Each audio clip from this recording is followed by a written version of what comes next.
Kalau sampean mengatakan selamat Natal itu haram, ya sampean harus kuat untuk tidak pergi ke mall di bulan Desember, karena di bulan Desember semuanya diskon karena hari raya Natal. Ayo hati-hati. Nggak apa-apa, yang istiqomah. Kalau sudah mengatakan selamat Natal itu haram, jangan pakai kalender Masehi. Liburnya jangan hari Minggu, liburlah hari Jumat. Begitu istiqomah dong, konsisten. Fatwa tarjih ini diterbitkan oleh Majelis Tarjih dan Tajdid Pimpinan Pusat Muhammadiyah yang ada dalam buku Tanya Jawab Agama jilid 2 halaman 209 tentang hukum mengucapkan selamat hari Natal. Kenapa ini perlu kita baca? Karena pertanyaan yang sama selalu berulang setiap tahun, sehingga sebelum bertanya kita jawab terlebih dahulu. Jadi ini termasuk pertanyaan yang rutin, yang sering ditanyakan setiap tahun, padahal jawabannya juga selalu sama, tetapi selalu ditanyakan. Baik, jadi pertanyaannya, ada pertanyaan yang ditujukan kepada Majelis Tarjih Pimpinan Pusat Muhammadiyah yang diterbitkan dalam buku Tanya Jawab Agama ini di jilid 2 halaman 209 yang punya, atau bisa jadi punya Bapak Ibu nanti di halaman yang berbeda, tetapi insya Allah muatannya masih sama. Pertanyaannya, saya pernah mendapat keterangan seorang mubalik bahwa mengucap selamat hari Natal itu haram hukumnya. Ini kata penanya. Tetapi salah satu dari perguruan tinggi Muhammadiyah pernah mengucapkan seperti itu. Kata penanya, saya menjadi bingung bagaimana sebenarnya. Penanya ini namanya Bapak Ahmad Toharuddin dari Malang. Baik, jadi penanya menyampaikan pernah mendengar dari mubalik bahwa mengucapkan selamat hari Natal itu hukumnya haram. Tetapi di lain pihak itu ada perguruan tinggi Muhammadiyah pernah mengucapkan seperti itu. Tentu bukan perguruan tingginya, tapi tokohnya.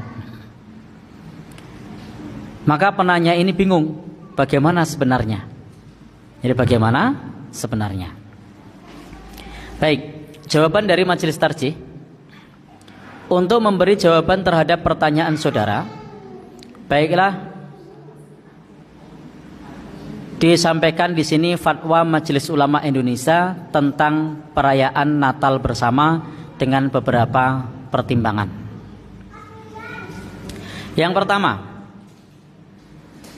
bahwa umat Islam diperbolehkan untuk kerjasama dan bergaul dengan umat beragama lain.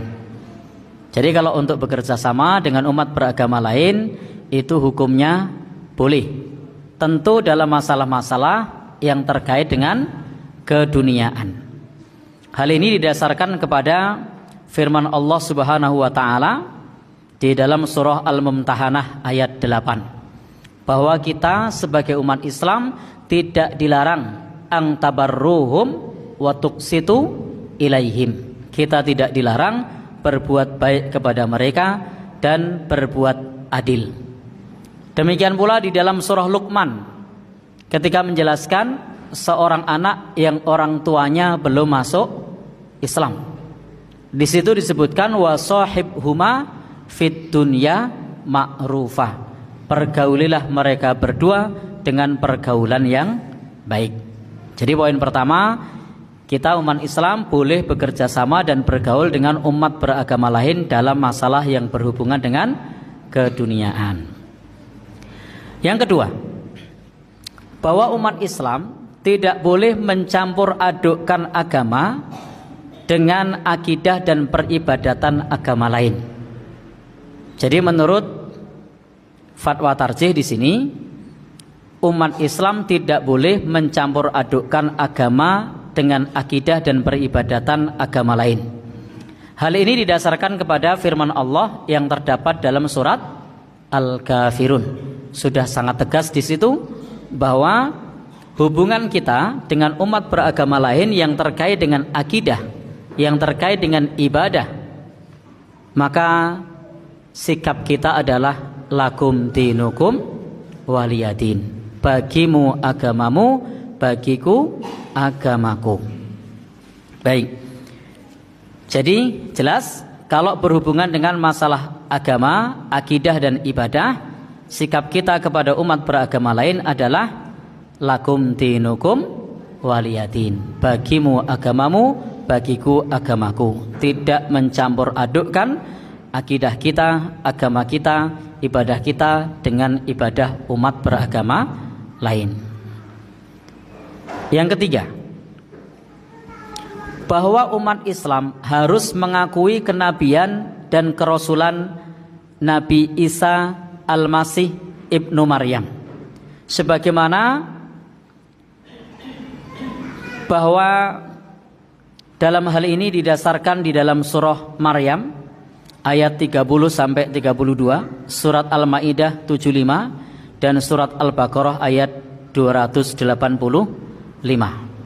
bahwasanya kita mendudukkan posisi Nabi Isa alaihissalam adalah seorang nabi, bukan sebagai anak Tuhan.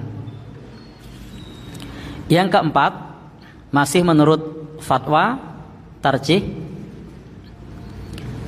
bahwa barang siapa berkeyakinan bahwa Tuhan itu lebih dari satu, barang siapa yang berkeyakinan bahwa Tuhan itu mempunyai anak dan berkeyakinan bahwa Nabi Isa itu adalah anaknya, maka orang itu menurut Al-Quran, sebagaimana yang ditulis di dalam fatwa majelis tarjih, orang itu kafir atau musyrik.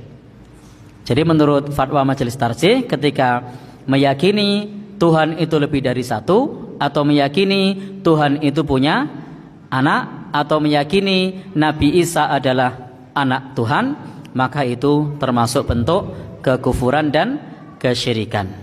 Hal ini didasarkan kepada surah Al-Maidah ayat 72, ayat 73 serta surat At-Taubah ayat 30. Yang kelima, Islam mengajarkan bahwa Allah Subhanahu wa taala itu hanya satu berdasarkan surat Al-Ikhlas ayat 1 sampai 4. Kita semua sudah hafal, qul huwallahu ahad. Katakanlah bahwasanya Allah itu Maha Esa, Maha Tunggal. Allahus Samad. Allah lah, kepada Allah lah kita semua bergantung kepadanya. Lam yalid walam yulad. Allah itu tidak melahirkan dan tidak dilahirkan. Walam yakul lahu kufuwan ahad. Dan tidak ada seorang pun yang setara kepada Allah Subhanahu wa ta'ala. Itu adalah keyakinan kita bahwasanya Allah itu esa, tidak melahirkan, tidak dilahirkan, dan tidak ada yang setara. Adapun jika ada umat beragama lain yang punya keyakinan yang berbeda, maka prinsip kita lakum dinukum waliyadin. Bagimu agamamu, bagiku agamaku. Nomor 6, Islam mengajarkan kepada umatnya untuk menjauhkan diri dari hal-hal yang syubhat dari larangan Allah Subhanahu wa taala, serta untuk mendahulukan menolak kerusakan daripada menarik kemaslahatan. Ini adalah sebuah kaidah darul mafasid muqaddamun ala jalbil masolih, bahwasanya menolak atau menghindari kerusakan itu lebih diutamakan dibandingkan mengupayakan kebaikan. Hal ini didasarkan kepada hadis riwayat Muslim tentang yang halal itu jelas dan yang haram itu jelas, dan di antara keduanya adalah urusan syubhat atau yang samar-samar. Atas dasar pertimbangan itu, maka Majelis Ulama Indonesia memfatwakan. Ini fatwa Majelis Ulama Indonesia yang dikutip oleh Majelis Tarjih. Jadi ini fatwa Majelis Ulama Indonesia yang dikutip Majelis Tarjih bahwa perayaan Natal di Indonesia meskipun tujuannya merayakan dan menghormati Nabi Isa, akan tetapi Natal itu tidak dapat dipisahkan dari soal-soal yang sudah diterangkan pada poin sebelumnya. Artinya tidak sama dengan keyakinan kita umat Islam. Yang kedua, mengikuti upacara Natal bersama bagi umat Islam hukumnya haram. Jadi menurut Majelis Ulama Indonesia yang dikutip oleh fatwa Majelis Tarjih pimpinan pusat Muhammadiyah, bahwasanya mengikuti upacara Natal bersama bagi umat Islam hukumnya haram.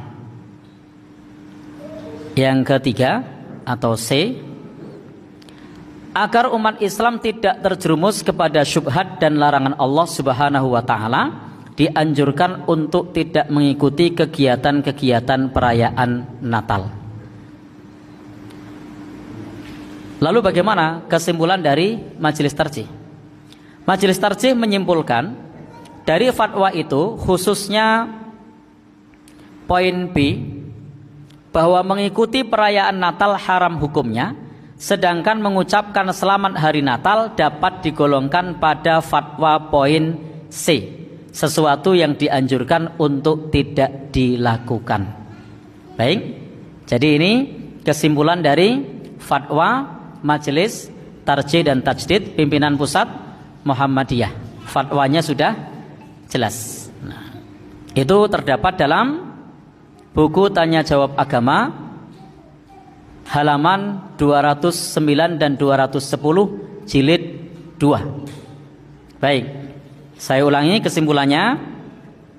Kesimpulan dari fatwa Majelis Tarjih dan Tajdid pimpinan pusat Muhammadiyah tentang perayaan Natal bersama dan mengucapkan selamat Natal menurut Majelis Tarjih. Yang pertama, bahwa perayaan Natal di Indonesia meskipun tujuannya untuk merayakan dan menghormati Nabi Isa, akan tetapi Natal itu tidak dapat dipisahkan dari soal-soal yang sudah diterangkan sebelumnya yang tadi kita baca.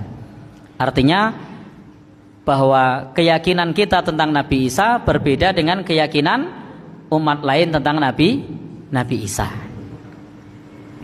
Yang kedua, mengikuti upacara Natal bersama bagi umat Islam hukumnya haram. Ini adalah fatwa Majelis Ulama Indonesia yang disetujui oleh Majelis Tarjih Muhammadiyah. Kemudian yang ketiga, agar umat Islam tidak terjerumus kepada syubhat dan larangan Allah Subhanahu wa taala, dianjurkan untuk tidak mengikuti kegiatan-kegiatan perayaan Natal. Sehingga kesimpulannya, khususnya mengikuti perayaan Natal haram hukumnya, sedangkan mengucapkan selamat hari Natal dapat digolongkan pada fatwa poin C, sesuatu yang dianjurkan untuk tidak dilakukan. Jadi ini bahasanya diperhalus, menggunakan kata-kata mengucapkan selamat hari Natal itu sesuatu yang dianjurkan untuk tidak dilakukan. Ini sama halnya ketika di satu ruangan ada tulisan Alhamdulillah Anda tidak merokok.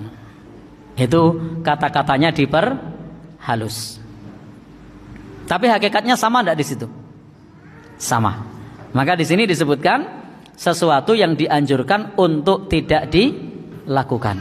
Maka kita sebagai seorang muslim, sebagai warga Muhammadiyah, tunduk dan patuh kepada fatwa Majelis Tarjih. Baik.